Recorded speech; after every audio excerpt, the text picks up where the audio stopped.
made kind of like a personal vow, you know, kind of like Batman when he saw the bat, and all that.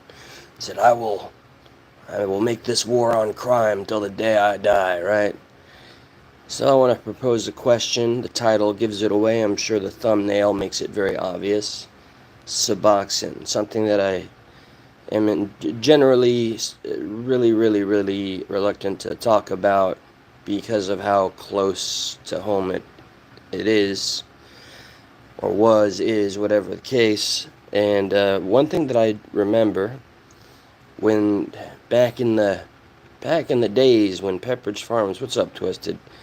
Glad you're here. This is a heavy topic and it's a personal one, and it's one that I hold close to the chest. I used to have a lot of concerns, especially when you and I got to see the good old wars of the Creek Squad, the Tweak Squad, and the Crack Squads. When I publicly made it, I just honestly told everybody that I was someone that took Suboxone, and I wanted to delve a little deeper. Your answer, I believe, is the probably the perfect one. What I want to get, which is short-term use, Suboxone is great. I don't know if you know, like anybody personally, within your family or friends or neighbors. There are many people I know, and I'm gonna put myself in there. And I'm also kind of going back on something I once said, because I wanted to get a somebody that was trolling me off of my back, or less ammo. It's really silly when we let anyone have that kind of power over us.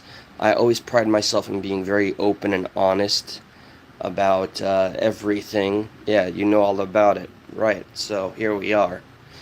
I compare my old behavior before Suboxone, which I don't know if I have been on this medication for maybe, it's probably 20 years now.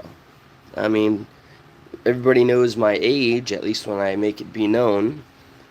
And I have been on this medication for, that's 2 decades of my life. Before that, I was wasting away. I am that you can tell me, that you're a former addict. The way I understand addiction for many people is that maybe it's something that's latent inside of everyone, even if you're able to push it away or push it down and stay away for very long periods of time. And what I was saying is, well, let me add, like, I don't think that the ability to become that full blown addict ever really truly goes away. Like, once, I don't know, because I haven't had an opiate in 20 plus years, even when I could have used them, and I refuse to take anything that would overpower Suboxone. I don't even know what kind of stuff you could take that would have any effect while on Suboxone, which scares me. I don't know, like, is it possible that you take whatever, the Narcan, and does it knock the Suboxone out of your body? Does it put you in immediate withdrawal? Thinking about my life before Suboxone, I was every definition of an addict. I've gone into enough detail. I've learned the folly of being too personal and too open about one's experiences. Yeah, hello, Remy. That's as far as I'll go, because the last one that wanted a shout out got me in a little meme word conundrum. But I really want to stay on point because this one's important. I've been avoiding it, and avoiding anything to me while having a platform is lying. I don't want to do that. I'm too old for that game. I have no persona that I wish to uphold. I just want to be as sincere as possible so that I get the best results out of whatever engagement or conversation that comes out of putting out what I do, at whatever risk comes with it. So, yeah, for, I don't know, the other half of my life, 15 to 20 years, when I was bad, when I was put on a medication by a doctor when I was 17 or 18 years old, introduced me to benzodiazepines. Hey, Jamie, good to see you. That's a very old friend right there, Jamie. This I know at least the content I'm discussing will hit home, perhaps close. So yeah, I guess for me the first rabbit hole of losing who I was a prescription by a doctor who's probably no longer on this planet based on his age. He was just another money grabber during that unique time when everything was unchecked. There was no real way to keep up with how many doctors somebody had or how many prescriptions could be filled. Florida, right here where I live, was like the number one state. It was pretty much treated as, hey, what's up, bass girl? I'm going old school here. I'm talking about addiction, and I have to accept the little bandage that I use. I was able to stave off of it for like 3 days until it became what felt like unbearable, and I have to go to work. I don't have the luxury of checking myself in. That time is gone. I did that. Went 1 year off of everything when I was like 20 years old. I'll never forget. I mean, I was miserable. I was so vulnerable. Everything felt so extra sensitive. Like I was given a sixth sense, and it was all anxiety ridden and depression followed by the anxiety because I felt the anxiety. And then once I was put out into the open after all the hospitalizations and the clinics, I really felt like I was like a little calf just left to go and forage for myself in the forest. Hello, Haramis, welcome. And if the thumbnail or the name of this stream got you here, I welcome you. I battle with the fact that I have been on this prescription for as long as I have. Everybody I go to, or any doctor I go to, just tells me, hey, if you're able to afford it, stay on it.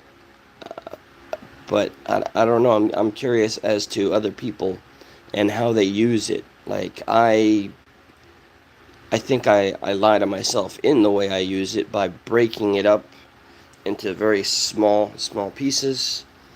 Yeah, pharmaceuticals. I wish I'd never run into them, and it all stemmed from one bad trip when I was how old? When I was 18 years old, and I took a bean that gave me one of the worst scares of my life, and it literally, waking up the next day, I had a whole new set of problems that I didn't know how to acknowledge, contend with, cope with, or really face head on. Therapists didn't seem to do anything for me, so I had to stumble upon an antidepressant, an SSRI of some kind, benzos, and Suboxone. That was the combination that allegedly saved my life. But once you get to a certain period, I think it'd be a natural instinct to feel like you're trapped.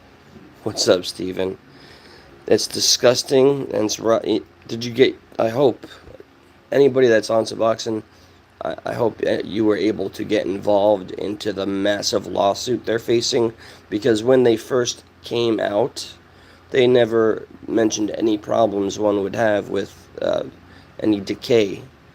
They never mentioned any problems one would have with, your gums, bleeding gums, or necrosis in your teeth. Taking care of them is all well and good, but there's just no warning. And some people made a lot of money.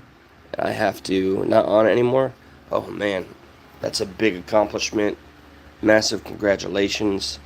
I'm curious, when you took it, did you do it like the one and done and wait like 2 days? Or like me, I'll take tiny little strips, barely even larger than, say, let me put my finger, like something as small as that, and I'll put it under my tongue, and then maybe it's a placebo effect, and my brain just tells me, or it tells my body, everything's going to be okay. That's got to be a psychosomatic aspect of being on Suboxone, I think. You're not supposed to break it up into so many little bits. I don't think. I mean, at this point, this is just a method of self-medicating, and it's felt like a burden. And I love nothing more than to just stop. But I mean, I've gone through withdrawals, and I've gone through withdrawals, and then I checked my Instagram last night, and I just saw hello, and I think the messages you sent me may have disappeared because I didn't check them soon enough. So after this live, I'll check them, and that might be more efficient.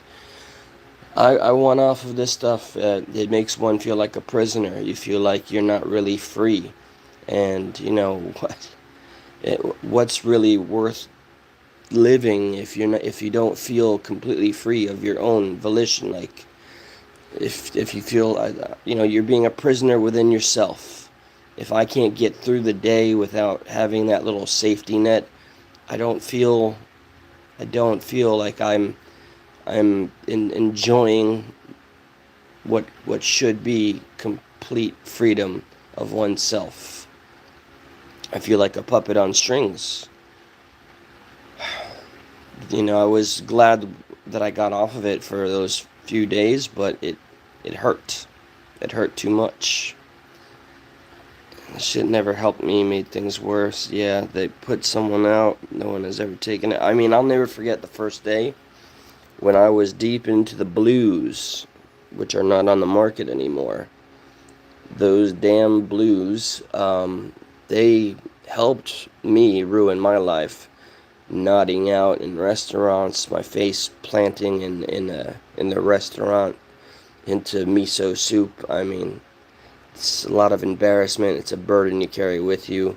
You think about, and when I was really deep into it, man, I never thought I would be somebody that would like go and pawn stuff to feed an addiction, because I've always been the working man. I've never not had employment for more than 6 months. I'll say 6 months in my life since I was 12 years old. There has never been a huge gap where I wasn't working in some capacity, and that, with the exception, I think of no, even when I went that entire year clean and feeling very vulnerable, I felt so awkward around people. But I'll tell you, I mean, I felt super alive. Everything was just super sensitive. Like, the good felt greater. Any adventure I had in that one very chaotic, I don't want to call it like a magical year of all good, but, I mean, I was living, I was alive. Can't go back in time, but had I held out just longer than that year and allowed my body and brain to correct itself, maybe, well, there's a lot of maybes when you look back through a lens that's very old. All I know is that I've been off of this once, and it wasn't as long term as I intended, and I'd like to try again, but I've been convinced that it has to be under some sort of medical, felicitation. So I need to be maybe in a controlled environment. But there's the me that just wants to do what I've done before in cold turkey, like all the rest of the crap, like the benzos. I know I'm not alone on this. Yeah. So one amazing thing that I'm grateful that happened when back in the Creek Squad days of the channel, was when I publicly admitted to taking it, and the amazing response back from hundreds of people about how they're also on it. I guess I was naive into believing that you can't abuse it. I think you certainly can. There was one time on Stuck in the Middle, the other podcast that I was on before everything else. It's all good, man. I'm just grateful that anybody listens, to be honest. Where I accidentally took the full dose, and I felt high as a kite.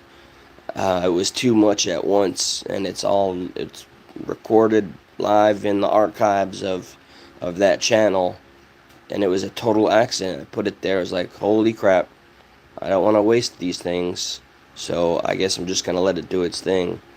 Did not enjoy that experience.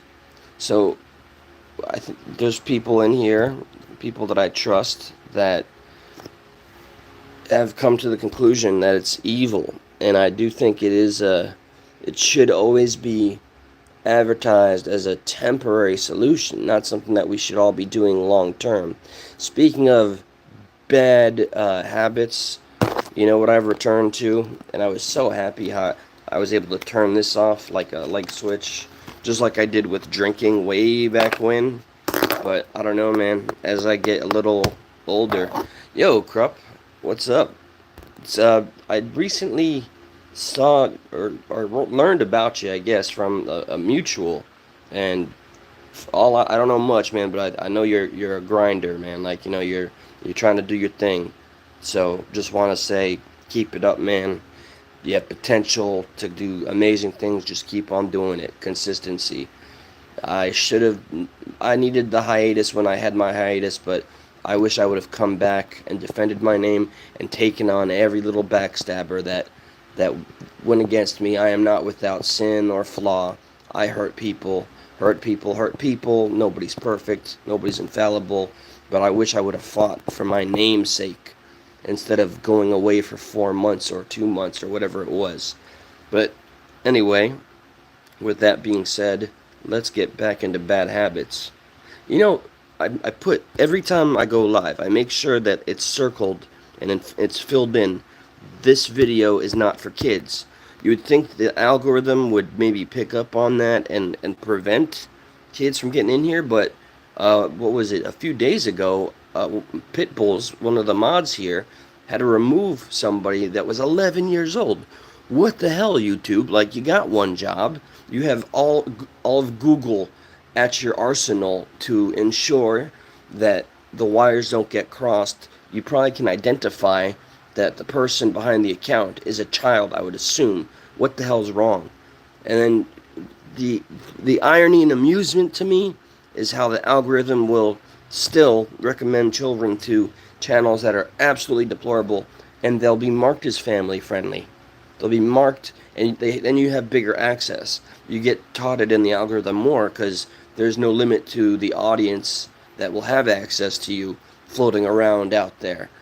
It's just a very big disappointment and so hypocritical of this platform. Is what it is, I suppose, but by God, if it needs to be said, this is an 18 and over place and channel. Things I discuss, they could be as irrelevant and friendly, like a video game topic or something, or a bad day at a job, but it's not for kids. This is not a kid-friendly place. So please, stay in your lane. If we find you out, you're going to get removed. This is why I also get nervous with Discord, but if I use Discord, I could probably find things out better. I have a whole Discord, my community's there. People to this day, somebody once told me by talking bad about my own Discord was a slap in the face to all of my true supporters. I never took it that deep. Off the Mary Jane? Hold on, Lewis. Hold on. For one, I don't smoke weed maybe once every 2 months, and I'm a one-hit quitter. But secondly, one of my jobs, it is my job to sell this crap. THCA, and then when you add the fire component, it's no longer dormant, and it becomes active and pure THC. I get commission from selling that. My cash, because sometimes I get paid in cash at this job. I got more cash because I'm pushing this product. I'm getting slowly back indoctrinated to the old corporate I was in. And I want to get back in there because it's just better to have insurance. Paying for Suboxone without insurance is costing me about $64. Well, I make them last for about 2 months, sometimes 3 months. And my doctor visit here in Florida, a 14-mile drive, $200 cash, no insurance accepted.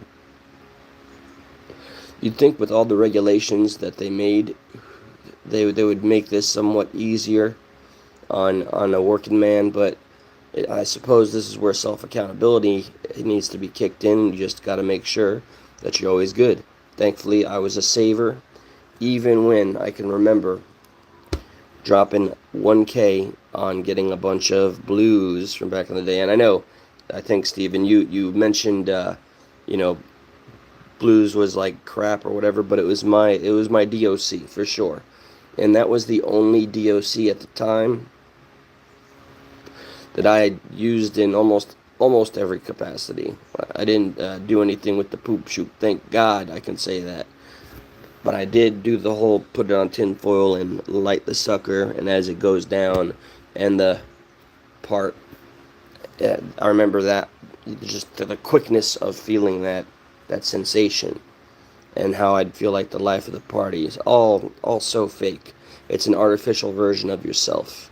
If only the majority of addicts that find themselves stuck in that life would realize that, and maybe they would start to journey off of it, or they fall in love with that version of themselves that they're not aware is not authentic. I am very aware that I am me. I am not the happiest fella in the bunch, although I am the class clown always. Put me in any public setting, and I am certainly somebody that will appear to be, always going for the laugh, shock value. My jokes are off kilter. Garnished me quite a reputation at the corporate job because the woman that I ended up beefing with, I made a joke about Hitler.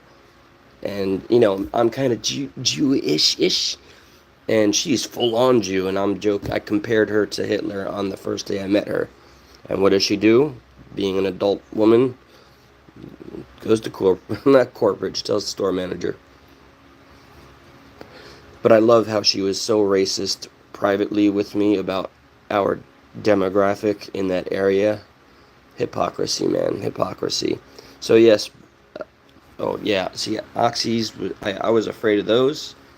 And once upon a time, I've told this, it's public. I don't think revealing it again is going to do any more harm than it has. I went to New Jersey to see my family. It's funny, Steven, because people also get addicted. Yes, lesser of two evils. Hold on. All right, New Jersey. I went there to visit. It was supposed to be a total family thing, but I ended up on the low, like through LiveJournal. It was before MySpace even got big. Found these two hot chicks that I wanted to go hang out with, and I went to their house. Didn't tell my uncle and cousins where I was going, and tried the needle for the first time twice. And I remember the first thing I thought when it hit me, when it did its thing, and that instant sensation came in, my first thought was, blues are better. And that was just a wild thing for me to think at that time. So thank goodness that never stuck. No pun intended. But the alternative, Lewis, I want to point out, points just twice. Thank goodness I didn't take to it, man. Thank goodness I didn't take to it. Mixing it with benzos, by the way. I'm lucky. I am lucky infinite that I am alive. And I should really remind myself that every waking moment. Like the 2 days off that I get in my work week, I need to live it up to the most, man. But this is a pretty dead area compared to where I was and where I started a lot of my troubles. All my little adventures and misadventures, getting jumped by the biker gang that I don't think I should name out loud, because there's some channels out there that pride themselves with their affiliations. I wasn't jumped by the biker gang, but I was jumped by two Nazis. Two big old boys. See, I should have realized in this compound, it was a security compound behind a bar with razor wire fences, that there was 300 guys and old ladies, gals, that were letting me give them massages, which was a dangerous game I was playing, because I didn't know I was getting bad attention. I was just, I'm good. Hey, I give great massages, and we're all drunk, and the ladies took a liking to me. That probably didn't help my situation.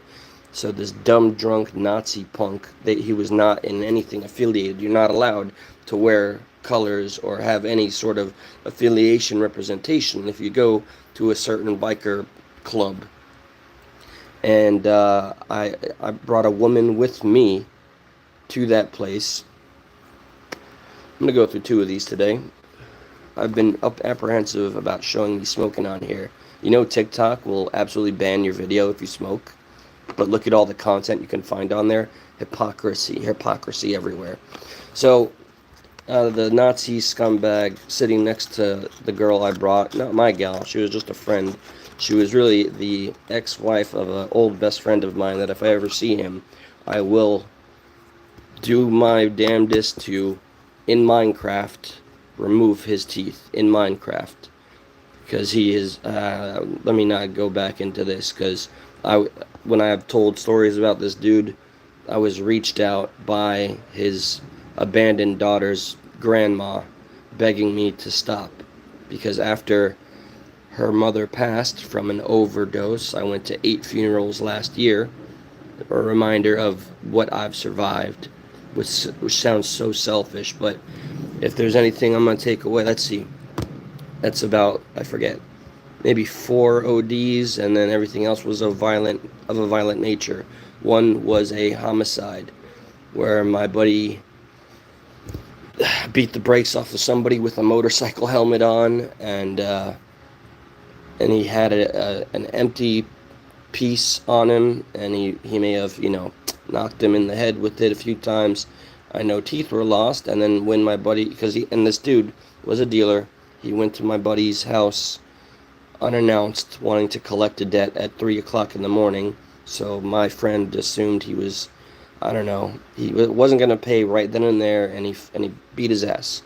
So when my buddy gave him the beating, he starts to walk away.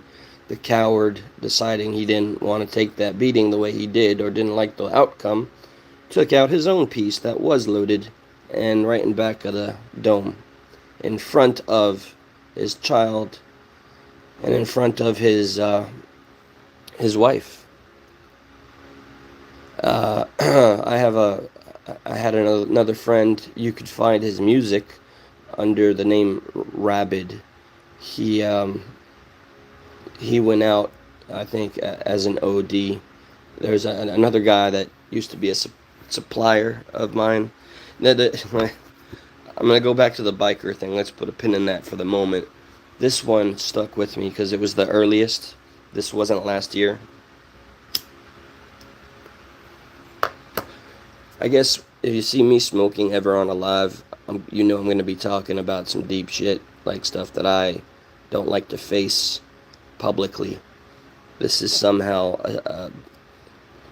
the illusion of safety, where I feel like I can just shoot the shit. I don't go to bars anymore.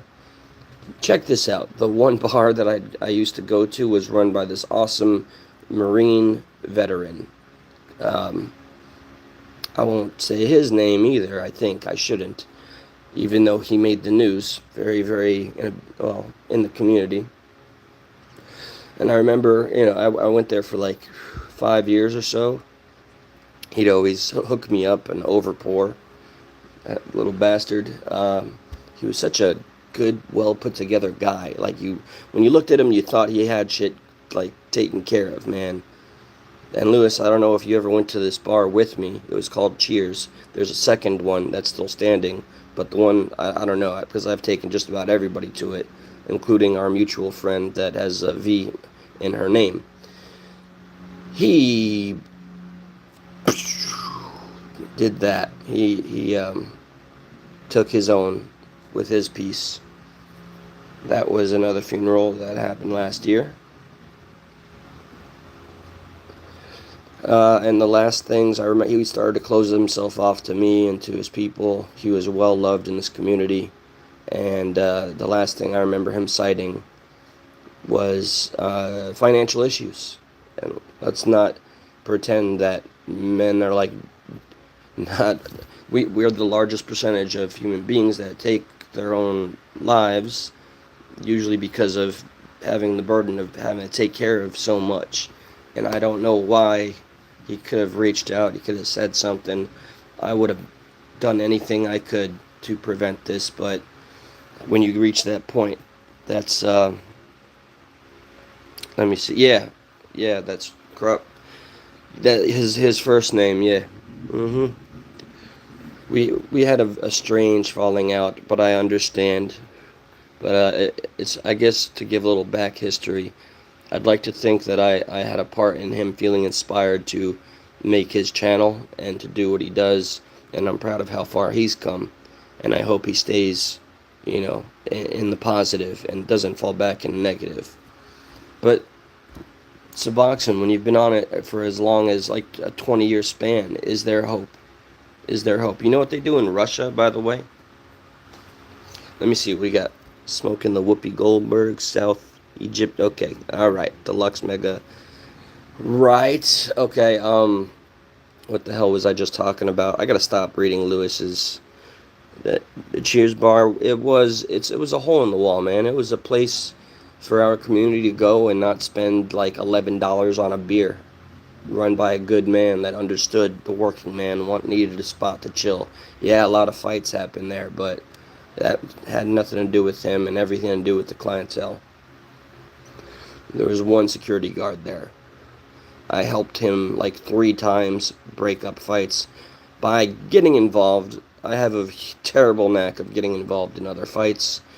You can even tell that by my history on YouTube. What did I do? I attacked somebody's channel because I knew it would give me favor with a crowd that I didn't, ended up not wanting anything to do with, and people that were so quick to turn because they would have more headlines and drama to click away. And there's nothing that thrives more on social media platforms than beef and people being angry at each other. I'd love to do an experiment one day. Lewis, just let's you and I make a whole beef. You make a channel, you take your shots at me, I'll take my shots at you. We'll threaten to dox each other. We'll threaten to swat each other, and watch. Between the two of us, we'll probably gain 1,000 subs with a span of 2 weeks just because we're pissed and we're willing to degrade ourselves publicly. And I hate that that is what succeeds. With no disrespect to anybody, because I don't watch any other channels except for very specific ones, like Locale Live, the e-begging makes me kind of sick to my stomach. I remember when I used to get super chats and all that, I just felt awkward because I wasn't really doing anything or a service. I felt good about finding topics that were important and delivering it in kind of a reporter-esque fashion. It's in my blood. My father wanted to be a broadcaster. I remember some of my earliest memories are him and I recording on a vinyl, and we still have that vinyl, and then cassette tapes at some point where we'd play DJs, and then I got to be a DJ for 10 years. So what they do in Russia, by the way, since I mentioned that so fleetingly, this is what Jordan Peterson did, and I don't know why they give him flack for it, because, hey, you did it cold turkey, bro. More power to you. I am terrified. But you see, if I see an example of someone saying, I did it, that's telling me I know I can try again, I can try harder. I just don't think I can work. I don't think I'd be able to go to work. Something terrible would happen. I've had a piece pulled in my face, or flashed at me, like, he removed his jacket. It's an ex-convict who went to his car, called me a civilian. He got mad. We were joking. I said, motherfucker. And he's like, you need to learn how to respect people, man. You're a civilian. He was tweaking. He was drunk. And he went and got his piece to go and then just flash it at me. All the while, of course, I'm packing, and I never felt calmer. So it's a strange thing, I guess. It comes with, as you get older, maybe a little colder. It has nothing to do with feeling that you're bolder.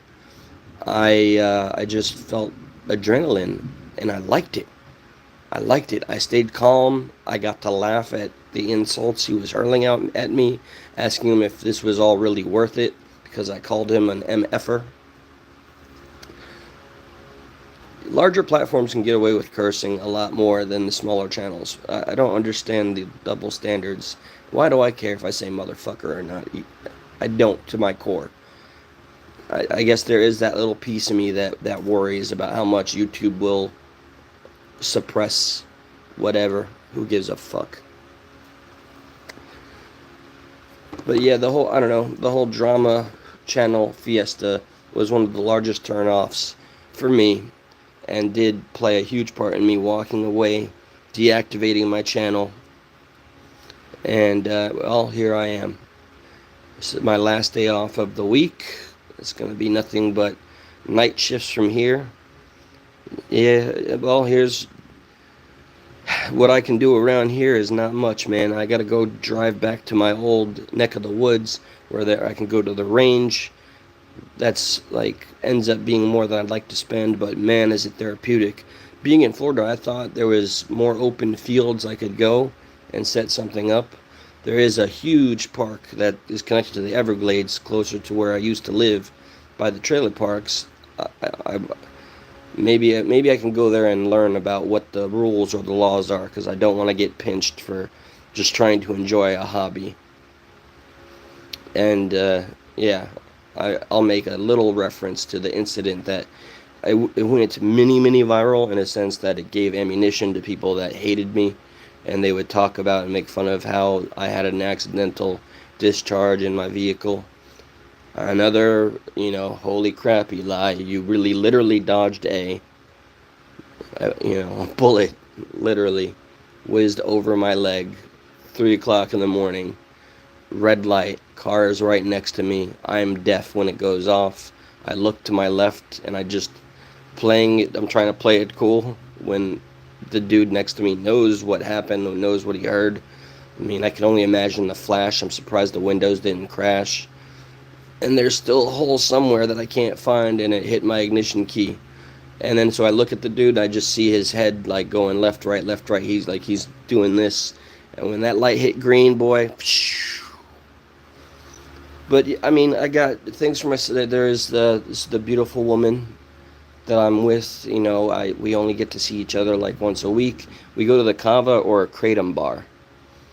She has earned her 3-year chip of sobriety that she credits me for inspiring her to get off of everything, because I stayed on the phone with her for like 4 hours, and I forced her to tell her family, because I was not going to go to another funeral, and I loved her too much to watch her waste away in the way she was. She was worth it, and she's doing so good. I'm so proud of her. And I ghosted her yesterday. She texted me, and I ghosted her. Maybe I should text her today. What do you say? I'm curious about yesterday's live, by the way. I don't thrive on numbers, as you can clearly see, but when I played that movie in the background and kind of did a live react, I wonder if the content itself had any bearing, because I don't know if YouTube tries to fake you out, but it showed that there was no more than one person, and I had at least 12 people chatting. And then today, I don't know why anybody would watch that live stream, unless I'm a niche in of itself. That was the video about the world's first incel crime, in Japan at least, where a dude straight up murked 30 people and ended like 12 bloodlines in one night. Yeah, YouTube's telling me there's one person, and I don't know how it all works. I don't. And then, it's got like 75 views. So what? Am I to believe people literally rewatched me watching a movie and respond to it? Well, damn, I'll give myself a pat on the back then. So, I don't know. I guess I was seeking opinions. I see a lot of positivity. Let me see from my house. They drove into the side of the building and flipped. Kind of looks like medical situation, but they haven't said yet. What, you have an accident near your place? So damn many, dude. I get nervous ever since my recent car accident.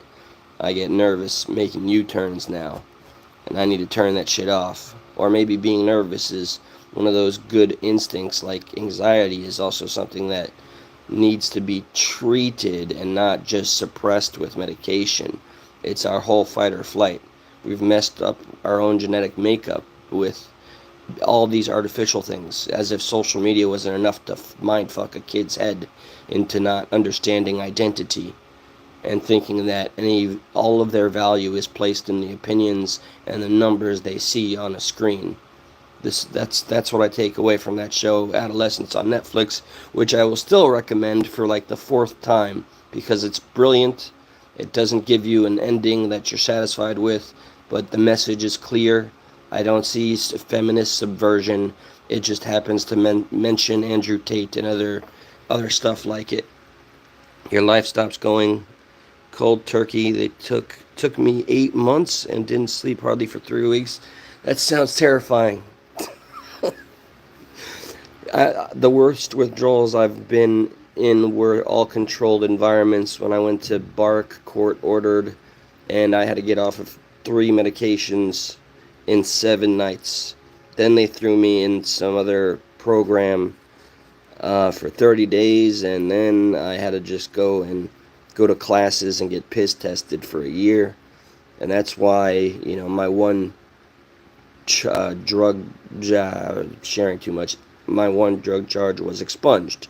It's off the record. You have to be working for the government, or I have to apply for a government job for it to be seen.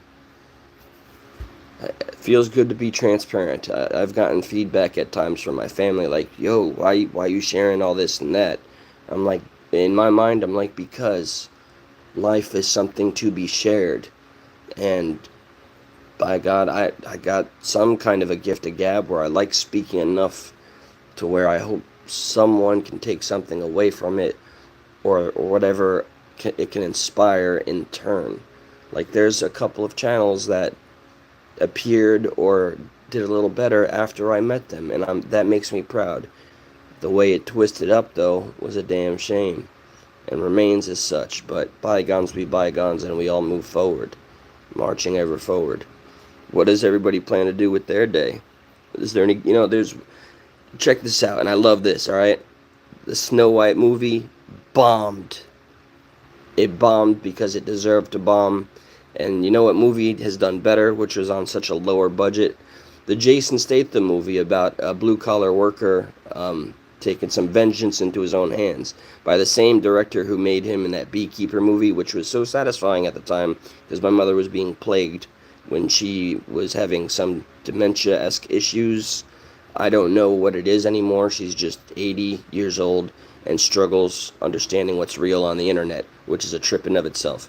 And watching a movie about a guy that hunts down every scammer that ruined this woman's life was the most satisfying thing that I could have possibly done therapy-wise. I highly recommend Beekeeper if you want to see a righteous ass whooping and taking down an empire. I love the movies that make it seem that one man can really do justice and make it work. Like The Equalizer, like every movie that was character driven by with one man that just can't take enough anymore. Falling Down is a classic that comes to mind.